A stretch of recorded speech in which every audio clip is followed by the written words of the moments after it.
আমাদের দেশে বহুত ইসলাম নাম আছে যারা সাহাবীকে গালি দেয়, আছে কিনা কথা কেন? যারা জান্নাতের টিকিট বেচে, বাপ দাদারা সাহাবায়ে কেরামকে গালি দিয়েছে।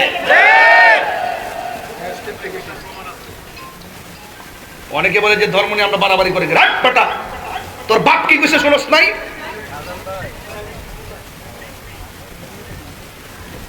সত্য ফিরে ক্ষমতা আইলো সুন্নিদের সাথে লাগ যাইতো না। আর অন্য কেউ জানো না যারা ধর্মীয় দল তারা জানে আমরা সুন্নিদের সংখ্যা লোক না, আমরা তো সংখ্যা গরিষ্ঠ। রাজনীতির আর ভাবিরা না জানো, কিন্তু ধর্মীয় দল বাংলাদেশে যারা আছে তারা ভালো করে জানে আমরা এই দেশে বেশি আশা প্রাণী না। কথা বলেন ঠিক কিনা?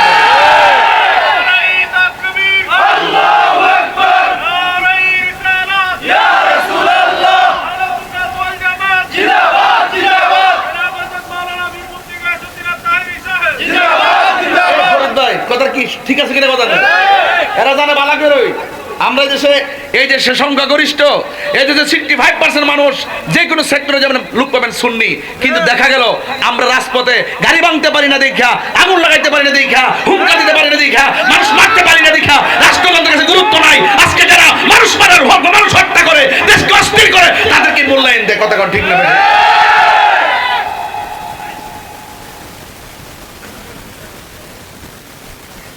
আমরা শান্তিপ্রিয়, এই ভদ্রতাকে অনেকে দুর্বলতা মনে করে, এই জন্য আমি পৃষ্ঠা পাল্টিয়ে ফেলছি। পোলাপান্ডি কই? তোরা তো কোনো না কোনো দলের জাজগা। ওয়াজ হোসেন নাই যদি ভোট দিতে, এই যে ওয়াজ করুম আমার কাছে অনেক কষ্ট লাগে। বিশ্বাস করেন না, যাই প্লিজ, এই আবেগের কথা এখন আমি শুনি না। এখন মাঠে থাকতে হবে। সুন্নিরা তোমাদের একটা মিশন নিয়ে থাকতে হবে। ওয়ার্ড থেকে শুরু কইরা ইউনিয়ন পর্যন্ত, উপজেলা পর্যন্ত, পৌরসভা পর্যন্ত প্রত্যেকটা জায়গায় সুন্নিদের প্রতিনিধিত্ব নিশ্চিত করতে হবে। আমরা আর এই ভুল করবো না ইনশাআল্লাহ। রাজি আছেন কিনা বলেন? না কিসের আছেন আপনারা? নির্বাচন আইলে তো হুট করে চিনি না দেখা যায়।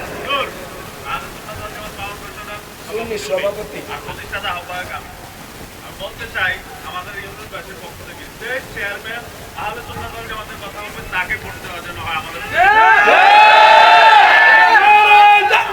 আল্লাহু আকবার, রিসালাত আহলে সুন্নাত ওয়াল জামাত জিন্দাবাদ, ইউনিয়ন আহলে সুন্নাত ওয়াল জামাত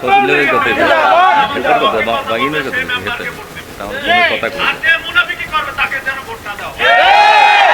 মুনাফিকের চেয়ারম্যান চাই না।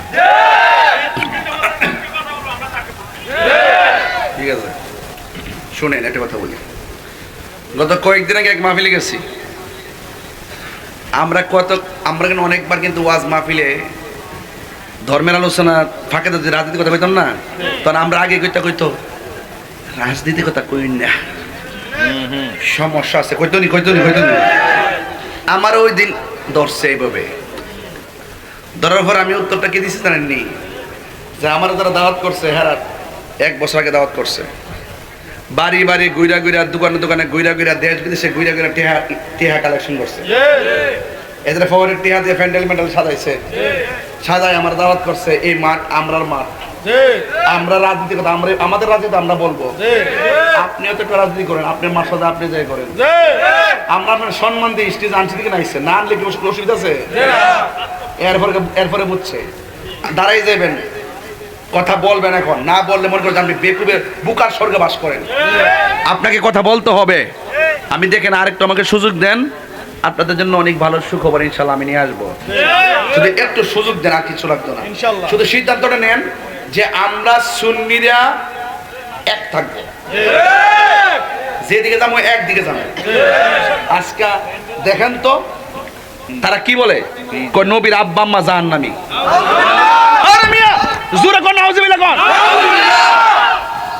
আবার নবীর আব্বা আম্মার কাছে জাহান্নামী কো, সে আবার আমাদের দেশের বর্তমান প্রধানমন্ত্রী মাথার উপরে দোয়া করে। দেশটা কি পাগলের মগের মূল্য হয়ে গেছে গা? দুশমনের রাসূল যারা যে ব্যক্তি নবীর আব্বা আম্মা সম্পর্কে তার ওয়াকিফাল নাই, সে আমাদের রাষ্ট্রতন্ত্রের গুরুত্বপূর্ণ জায়গায় মাথা হাত দিয়ে আশীর্বাদ করে। আমি পরিষ্কার ভাষা বলে দিছি, সবার আশীর্বাদ দিতে যাবেন না, এই আশীর্বাদ কিন্তু অভিশাপ হয়ে যাবে। আজকে যদি আমরা থাকতাম, আমরা জায়গায় গুরুত্বপূর্ণ জায়গায় থাকতাম, তাহলে এই সমস্ত অপশক্তিগুলো আমাদের রাষ্ট্রের গুরুত্বপূর্ণ জায়গা নিয়ে খেলতে পারতো না। কথা ঠিক না বেঠিক? তা আমি রাজনীতি কথা বলতেছি না, আমি ইমানি চেতনার কথা বলতেছি। আপনার ইমানের দাম আছে, আপনারা নির্বাচন আসলে নীতি লড়াইলেন, এই লড়ানো আর চলবে না। সাহাবায়ে কেরাম জীবন দিছে কিন্তু ইমান দেয় না। কথা ইমান দেয় না। কষ্ট হচ্ছে আপনাদের? আর বেশি লম্বা করব না, খুব পরিশ্রান্ত, রাতের বেলা বেশি ঘুমাইতে পারি নাই। ফজরের নামাজের টাইমে ঢাকায় গেলাম, আবার সকাল 9টায় কমলাপুর। এরপর আমি শুধুমাত্র একটা কথা বলতে চাই, সাহাবায়ে কেরাম জীবন দিয়েছেন, ইমান দেয় নাই। তার বাস্তব প্রমাণ হলো মুতার যুদ্ধ। আল্লাহর হাবিব সাল্লাল্লাহু আলাইহি ওয়াসাল্লাম বলেন, এ জাফর, হাতের মধ্যে তলোয়ার নাও। এ আব্দুল্লাহ ইবনে ওমর, আব্দুল্লাহ ইবনে রাওয়াহা, হাতের মধ্যে তলোয়ার নাও। এমন ভাবে যায়েদ ইবনে হারেসা, এইভাবে তিনজনের হাতের মধ্যে তলোয়ার দিয়ে বললেন, আমি নবী হুকুম দিলাম, তুমি যুদ্ধের ময়দানে চলে যাও। একজন যার যে নামের সিরিয়ালটা বলছে, একজনের পরে একজন তলোয়ারটা হাতে নিবাও। এমন ভাবে তারা যুদ্ধের ময়দানে চলে গেল। যাওয়ার পরে নবী যার হাতে তলোয়ারটার পতাকাটা দিয়েছে, ইতিহাস প্রমাণ করে, হাদিস মুবারক প্রমাণ করে, যুদ্ধের ময়দানে সে যুদ্ধ করতে করতে ওই সাহাবীটাই প্রথম শহীদ হয়ে গেছে। এর দ্বারা প্রমাণ হয় আমার নবী গায়েবের খবর দেনওয়ালা। বিশ্বাস হয়নি আপনাদের? হ্যাঁ, বিশ্বাস হয়নি? এরপরে আল্লাহর হাবিব সাল্লাল্লাহু তাআলা আলাইহি ওয়াসাল্লাম দ্বিতীয় নম্বরে যাকে বলেছেন, প্রমাণ করে হাদিস মোবারক, তিনি শহীদ হয়ে গেছেন। আরেকজন সাহাবী যার নাম হলো জাফর, বড় বীরত্বের সাথে যুদ্ধ শুরু করলেন রে বাবা। এমন ভাবে যুদ্ধ শুরু করলেন, ডানের কাফের আসলো, তার সঙ্গে পারে না। বামে আসলো, পারে না। পিছন দিকে পারে না, সামনে পারে না। চতুর্দিক দিয়ে তারা আক্রমণ করলো। এমন বীরত্বের সাথে যুদ্ধ শুরু করলেন। বন্ধুরা রে আমার,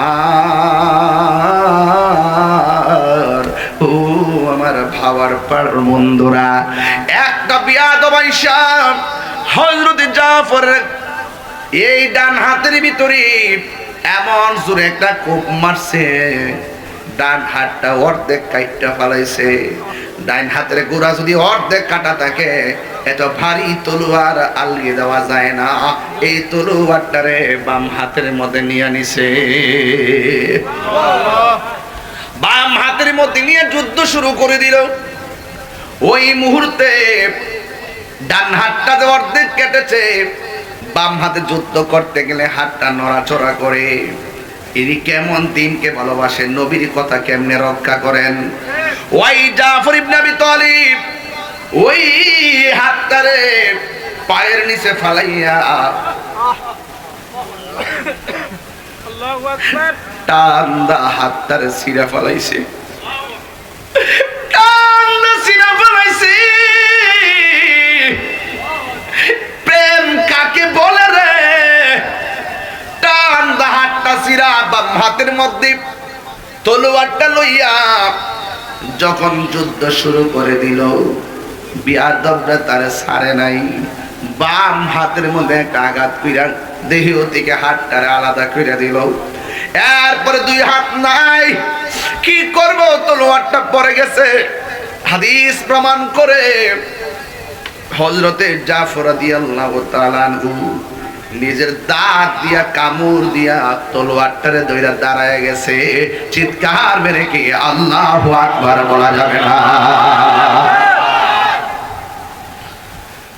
দাঁত দিয়ে কামড় দিয়া দাঁড়িয়ে গেছি। বিয়াদবরা একের পর এক উপর জুড়ি এমন আঘাত করলো, সাহাবায়ে কেরাম হযরতে জাফর ইবনে আবি তালিব আস্তে আস্তে তিনি মাটির মধ্যে পড়ে গেল। ও বন্ধুরে, নাই নাই, আমার জাফর নাই। আল্লাহর হাবিব এই জাফর সম্পর্কে তিনি কি বলছেন শুনে যান। আল্লাহর হাবিব বলে, হাসরের ময়দান যেদিন কায়েম হবে, যেই দিন মানুষ নাফসি নাফসি বলে কাঁদবে, মিজানের পাল্লা টান দেওয়া হবে, আমি নবী সেজদায় পড়ে যাব, সবাই রে সুপারিশ করে যেদিন আমি জান্নাতে নিয়ে যাবো। সুবহানাল্লাহ করে রে। নবী সুপারিশ করার ক্ষমতা আছে না নাই? আর বড় করে আছে না নাই?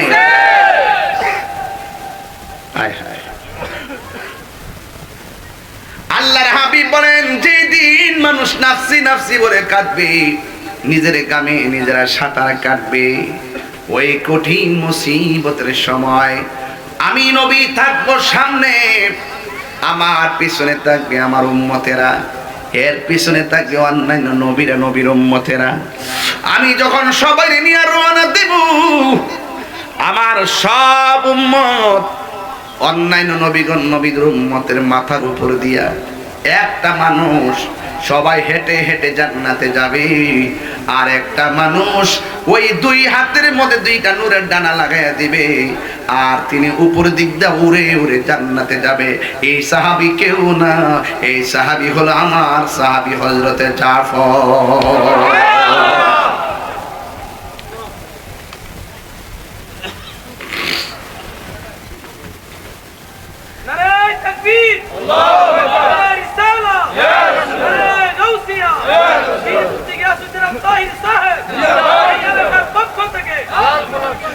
রক্ত দিলে রক্ত লস নাই, জীবন দিলে জীবনের লস নাই, তবে জীবন আর রক্ত দিতে হবে লিল্লাহি ওয়ালির রাসূল, আল্লাহর জন্য দিতে হবে, নবীর জন্য দিতে হবে।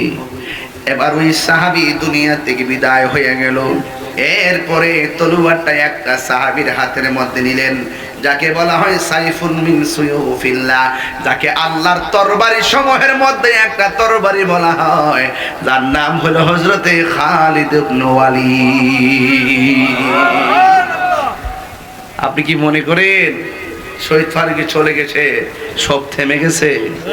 না, রক্ত কথা বলে, হকের ধারা রক্ত কথা বলে, খাজা বাকি বিল্লার তেজদীপ্ত ঈমানী কণ্ঠ কথা বলে, আল মাওলানা রইসুদ্দিনের রক্ত কথা বলে, আল্লামা শহীদ ফারুকী রক্ত কথা বলে, নাঈমুদ্দিনের রক্ত কথা বলে, শেরে বাংলার রক্ত কথা বলে। আমার যুবক ভাইরা, ইতিহাস কথা বলে, সাবধান, হিম্মত ভালো রাখবেন, বরকত আল্লাহ দিবেন। কিচ্ছু নাই, গরিব না, যার ভিতরে নবী আছে সে হলো সবচেয়ে বড় ধনী। আমাদের ভিতরে আমাদের টাকা কম হতে পারে, আমাদের চেহারা জীর্ণ শীর্ণ নগণ্য হতে পারে, কিন্তু সুন্নিদের বুক ভরা নবীর ভালোবাসা আছে, আছে কিনা বলেন? আমরা ভীত নয়, শঙ্কিত নয়, আমরা দুর্বল নয়, আমরা এতিম নয়, আমাদের সাথে আছেন দু জাহানের বাদশা, আছে কিনা বলেন? এরপরে হযরতে খালিদ ইবনে ওয়ালিদ হাতের মধ্যে তলোয়ারটা নিয়েছে, নিয়ে তিনি এমন ভাবে যুদ্ধ শুরু করে দিলেন, সবাই আমার সাথে একটা টান দেন না বন্ধুরা রে,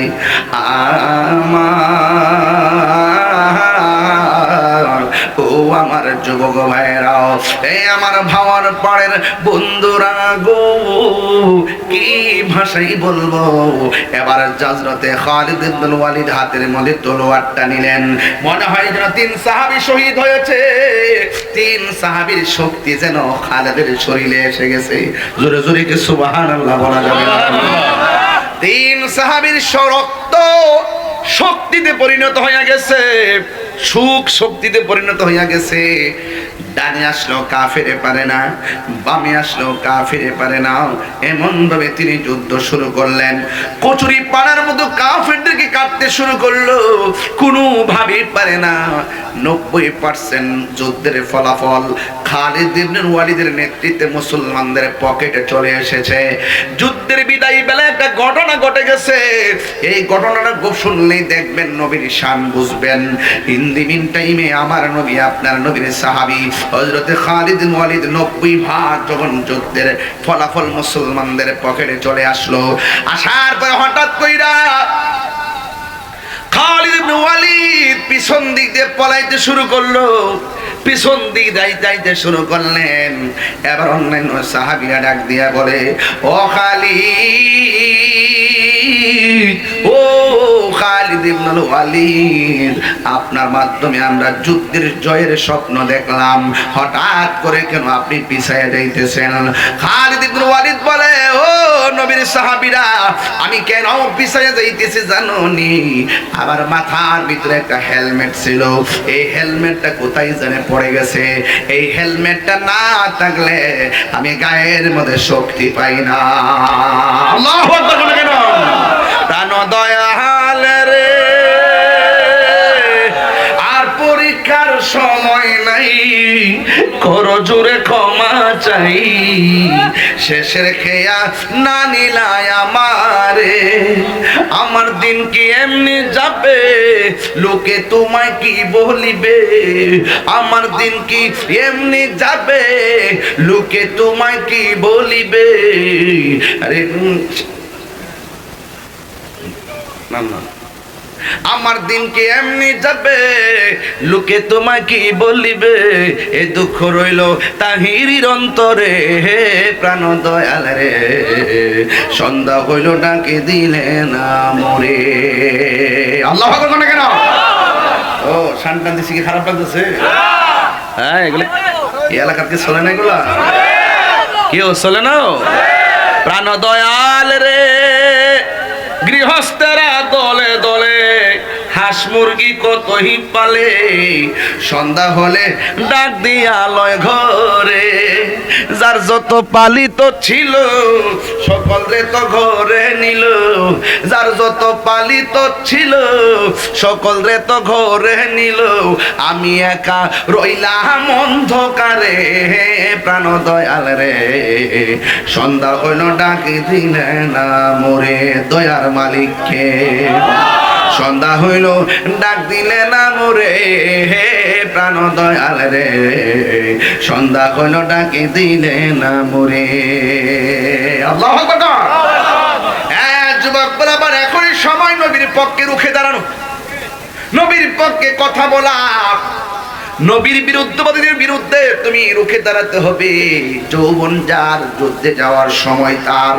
এবার খালিদ বিন ওয়ালিদ হাতের মধ্যে তলোয়ার নিয়ে দাঁড়ায় গেছে। এরপরে আমার মাথার হেলমেটটা কোথায় যেন পড়ে গেছে। এবার নবীর সাহাবীরা ডাক দিয়ে কয়, হে খালিদ বিন ওয়ালিদ, আমরা যুদ্ধের মধ্যে বিজয় হইয়া যাইতেছি, আপনি কেন পিছন দিক দিয়ে পলায়ন করতেছেন, হটে গেলেন? আমরা তো আর বিজয়ের মাঠটা হাত ছাড়া হইয়া যাইতেছে।